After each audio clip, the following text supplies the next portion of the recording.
y esta noche conversamos vía telefónica con la ministra Yasmín Esquivel para tratar de comprender lo que implica la decisión de la Suprema Corte de suspender sus actividades y las consecuencias legales que podría haber. Ministra, buenas noches, bienvenida a Punto de Referencia. Muy buenas noches, Alberto, me da mucho gusto saludarle a usted, a Azul y a sus televidentes. Muy buenas noches. Gracias. Ministra, usted y junto con la ministra Lenia Batres y la ministra Loretta Ortiz dieron a conocer un pronunciamiento con respecto a la decisión de 8 ministros de la Corte de unirse al paro de labores de los trabajadores del Poder Judicial. Entre los temas o puntos que contienen este pronunciamiento hay uno que me llama la atención y es el siguiente. De acuerdo con el artículo 109 de la Constitución, quienes incurran en actos o omisiones que redunden en perjuicios de los intereses públicos fundamentales serían sujetos de inhabilitación a través de un juicio político. Le quiero preguntar, ¿es el caso de los ministros que abandonaron sus funciones? ¿Pueden o deberían ser imputados en un proceso que derive en juicio político? ¿Ministra? ¿Ministra?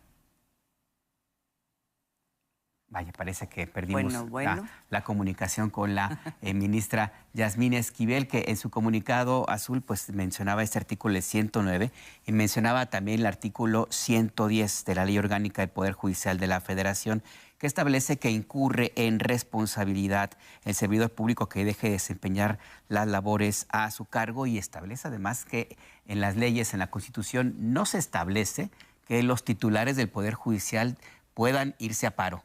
Así lo dicen las leyes. Sí, esto no tiene nada que ver con la defensa de un derecho laboral. Aquí estamos hablando completamente de otra cosa. Además, en una situación en la que son juez y parte de una iniciativa o de un proceso que al final afectaría a los intereses de quienes forman parte del Poder Judicial. Entonces, desde todas las luces es pues irregular, pero bueno, creo que ya pudimos restablecer la comunicación con la ministra Yasmín Esquivel para poder seguir con este tema. Ministra, no sé si escuchó la pregunta de mi compañero Alberto Nájar. Sí, perfectamente, Azul. Efectivamente, nosotros nos manifestamos en contra de la suspensión de labores. Es nuestra responsabilidad como ministras, como ministros, una responsabilidad constitucional de ejercer el cargo y prestar el servicio público de impartición de justicia.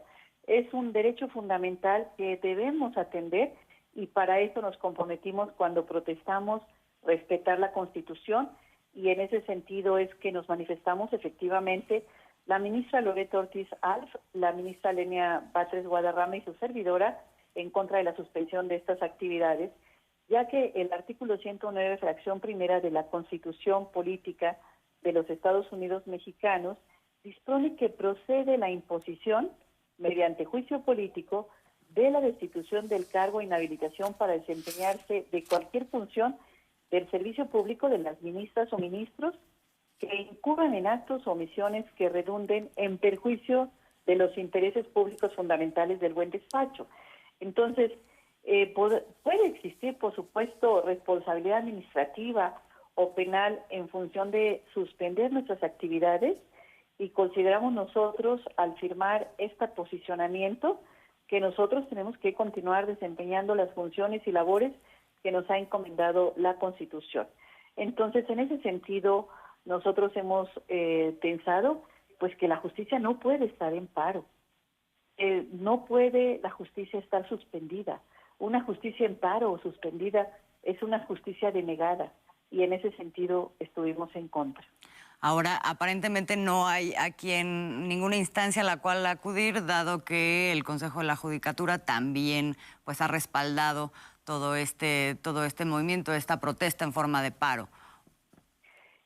Pues sí, efectivamente también hubo una discusión al interior del Consejo de la Judicatura donde se determinó por 4 de los consejeros que debían que continuaran con el paro y 3 de los consejeros determinaron que si bien se pueden realizar manifestaciones, tienen derecho a expresar su inconformidad en contra de la reforma que se está discutiendo ahora en la Cámara de Diputados, tienen derecho los trabajadores a hacer este tipo de expresiones y esta libertad de expresión, ejercicio de la manifestación, no lo pueden hacer en el horario de trabajo, porque están impartiendo esta función fundamental que es la justicia.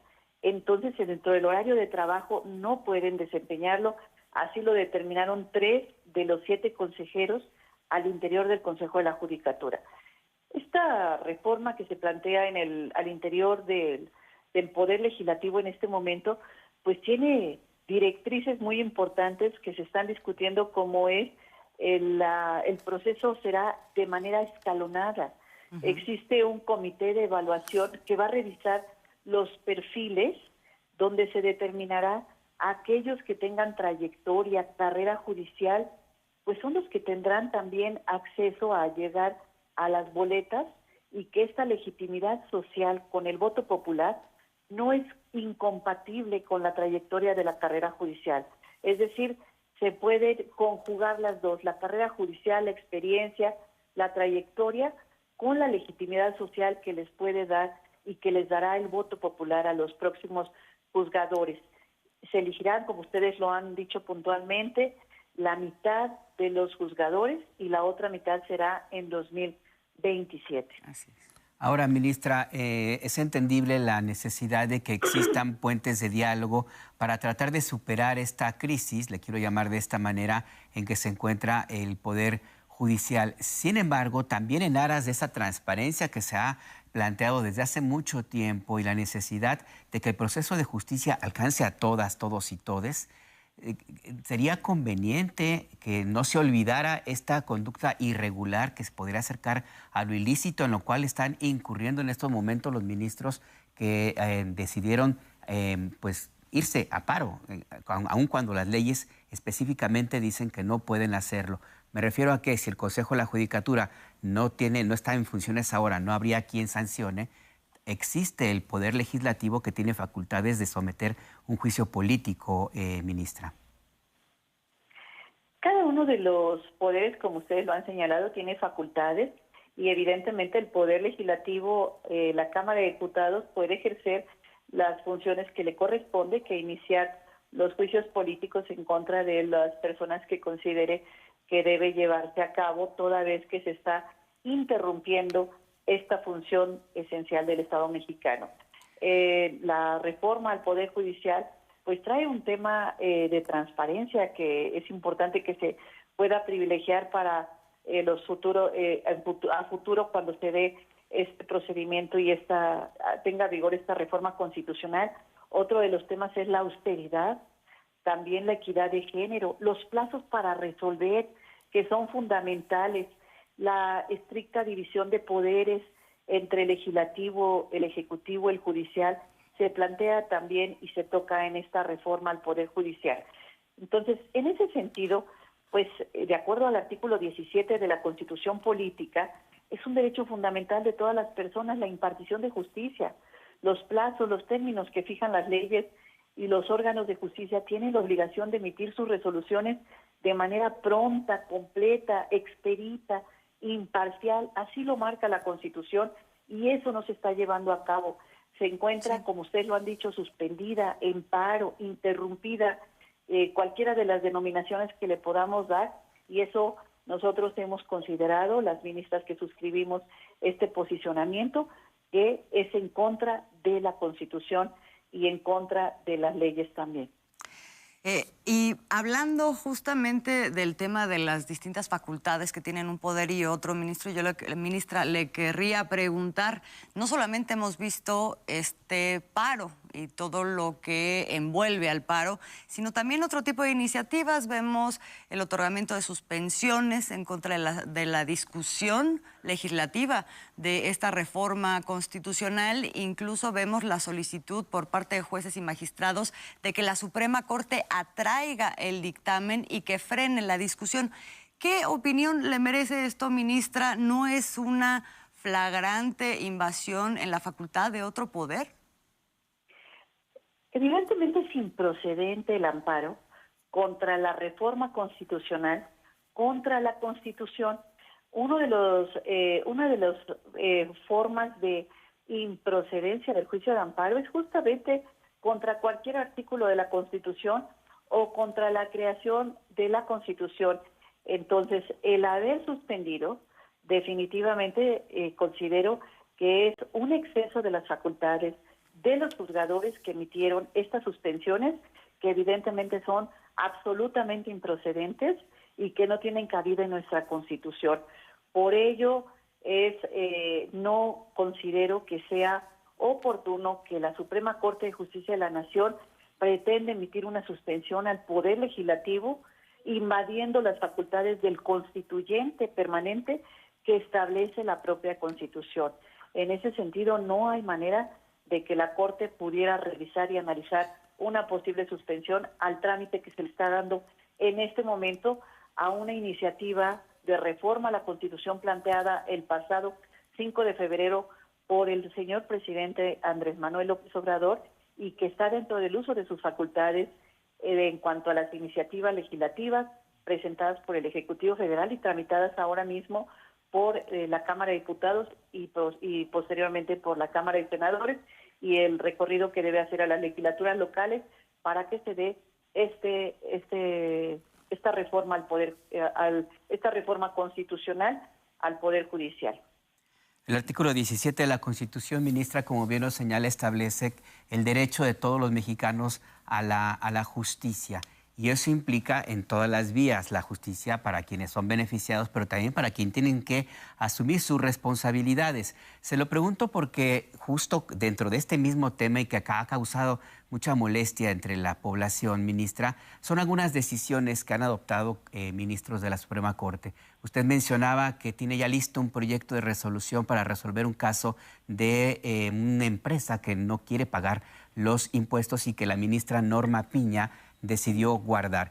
¿Qué significa esta conducta de la ministra presidenta? ¿Incurre en responsabilidad legal? Y si nos cuenta, ¿en qué sentido va la resolución que usted ya presentó hace tiempo? El pasado viernes 28 de agosto, efectivamente me turnaron un expediente en el cual se señala que me toca a mí resolver efectivamente un tema de impuestos de una empresa. Nos abocamos nosotros al estudio, al análisis, y he distribuido el día de hoy entre mis compañeros de la segunda sala este proyecto en el cual se plantea un posicionamiento sobre la solución de este problema. Sin embargo, este proyecto apenas será listado y posteriormente de que se liste será discutido entre los 5 integrantes, ministras y ministros de la segunda sala, y determinaremos si este proyecto es correcto, el que estoy proponiendo, o bien será una resolución diferente y se returnará entre los ministros que hayan considerado mayoritariamente una posición distinta al que estoy planteando. Por un tema de precaución y además por la seguridad hacia las partes, no podría yo adelantar el sentido del proyecto. Sin embargo, este ya fue distribuido en los integrantes de la segunda sala para que se vaya a listar, y entonces en el momento en que le corresponda, de acuerdo a la lista y la fecha que le toque verse, pues será analizado minuciosa y cuidadosamente por los 5 integrantes, ministras y ministros de la sala.